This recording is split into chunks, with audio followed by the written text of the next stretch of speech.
अस्सलाम वालेकुम friends, welcome back to Top Smarties drama serial तेरे जाने के बाद, जहां पर सज्जल और अशर बहुत ही अच्छी ज़िंदगी गुजार रहे हैं और बहुत ही आइडियल ज़िंदगी गुजार रहे हैं। दोनों में हमें हमेशा प्यार की नोक झोंक देखने को मिल रही है। कभी अशर सज्जल को तंग करता है तो कभी सज्जल अशर को तंग करती है। ये नहीं कि दोनों एक दूसरे की हेल्प नहीं करते, अशर सज्जल की बहुत ज़्यादा हेल्प भी करता है और सज्जल भी अशर की काफ़ी बातें मानती है। अशर ने कहा जॉब नहीं करनी तो सज्जल ने मान लिया, मगर यहाँ पर सज्जल इस बात से बेखबर है कि उसकी माँ के साथ क्या हो रहा है। माहम जो कि देखने में मासूम और एक बहुत ही शातिर और चालाक लड़की है, यहाँ पर सज्जल की माँ की तबीयत बिल्कुल भी नहीं ठीक, दिन ब दिन कमज़ोर होती जा रही है, इसीलिए बेहोश होकर गिर गई। यहाँ पर उनको अंदर लिटा आती है और जब हमाद आता है तो उसको कहती है कि अम्मी सो रही हैं।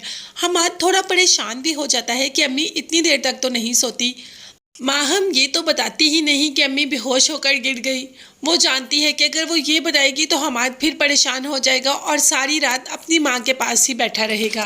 अलीज़े जो कि तेज़ बारिश की वजह से ऑफिस में ही फंस जाती है। उमैर उसको चाय बनाकर देता है और साथ अपनी दिल की बात भी करता है कि रिश्ते इंसान की ज़िंदगी में बहुत इम्पोर्टेंट होते हैं, जिस पर अलीज़े कहती है कि रिश्ते जैसे भी हो उनको निभाना पड़ता है, मगर रिश्तों में प्यार और खलूस बहुत ज़रूरी होता है। जिस पर उमैर कहता है कि कभी कभी रिश्ते छोड़ने भी पड़ते हैं, ना चाहते हुए भी हमें अपने बहुत ही कीमती रिश्ते छोड़ने पड़ जाते हैं। जिस पर अलीज़े उमैर को कहती है कि ऐसा ज़रूरी नहीं, हम जिनसे मोहब्बत करते हैं उनको हम छोड़ तो नहीं सकते, हाँ उनसे कुछ देर के लिए हम दूरी ज़रूर बरत लेते हैं। मगर अलीज़े क्या जाने कि उमैर किस बारे में बात कर रहा है। खैर, उमैर एक बहुत रिस्पॉन्सिबल बॉस होने के नाते यहाँ पर अलीज़े को उसके घर छोड़ने चला जाता है और सामने कौन देख लेती है, फरी देखती है कि अलीज़े को उसका बॉस एक बहुत बड़ी गाड़ी में छोड़ने आया। उसकी शक्ल तो नहीं देखती क्योंकि वो साइड पर कॉल सुन रहा होता है, हाँ मगर अलीज़े को ये ज़रूर कहती है कि तुम्हारा बॉस तो बहुत हैंडसम है, तुम्हारी तो मौजें हैं। जिस पर अलीज़े एक अजीब सी लुक देकर उसको चली जाती है क्योंकि वो इन झंझटों में पड़ना ही नहीं चाहती। वो जानती है कि फरी का दिमाग इंतहाई गंदा सा जहन है। अलीज़े की गाड़ी जो कि रात को ही ख़राब हो चुकी होती है और उमैर कहता है कि वो सुबह अलीज़े को पिक कर लेगा। उमैर जैसे ही सुबह अलीज़े को पिक करने के लिए आता है तो फरी देख लेती है ऊपर से। फरी देख रही होती है कि बॉस रात को छोड़ने आया और सुबह पिक करने आया और अलीज़े भी बहुत ज़्यादा खुश लग रही है।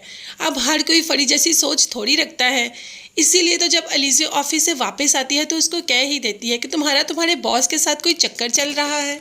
अलीज़े जो कि इन बातों से कोसों दूर है, वो इस बारे में तो कुछ सोचना भी नहीं चाहती और ना ही कभी सोचती है, मगर फरी का दिमाग तो है ही ऐसा। इस बार तो अलीज़े खड़ी खड़ी सुना देती है कि आपने रात को भी मेरे से ऐसी ही कोई बात की, मैं चुप कर गई और अब भी ऐसा करती हूँ, अशर भाई को कॉल करके सब बता देती हूँ कि आप इस घर में रह रही हैं ताकि वो आपको इस घर से निकाल दे और हमारे घर में जो थोड़ी बहुत नेगेटिविटी आपकी वजह से फैलती है वो भी ख़त्म हो जाए।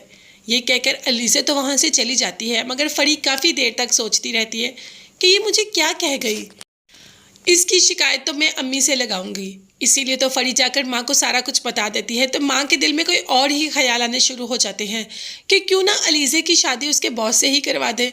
माँ ये तो जानती ही नहीं कि बॉस कौन है, पहले देख और मिल तो ले, बस जल्दी से किसी का नाम सुना और शादी के लिए तैयार हो गई। फरी के साथ भी तो ऐसा ही किया था ना, फरी उसको पसंद भी नहीं करती थी फिर भी ज़बरदस्ती शादी के लिए तैयार हो गई। तो क्या इंजाम हुआ, क्या अलीज़े के साथ भी कुछ ऐसा होगा? ये सब देखने और जानने के लिए मेरे चैनल को ज़रूर सब्सक्राइब कीजिएगा। इसके साथ साथ बेल आइकन का नोटिफिकेशन ज़रूर प्रेस कर दें ताकि मेरी हर नई आने वाली वीडियो आप तक बआसानी पहुंच सके। अपना बहुत ज़्यादा ख्याल रखिएगा और अपनी कीमती दुआ में मुझे भी याद रखिएगा। नेक्स्ट वीडियोज़ तक के लिए अल्लाह हाफिज़, बाय बाय, टेक केयर।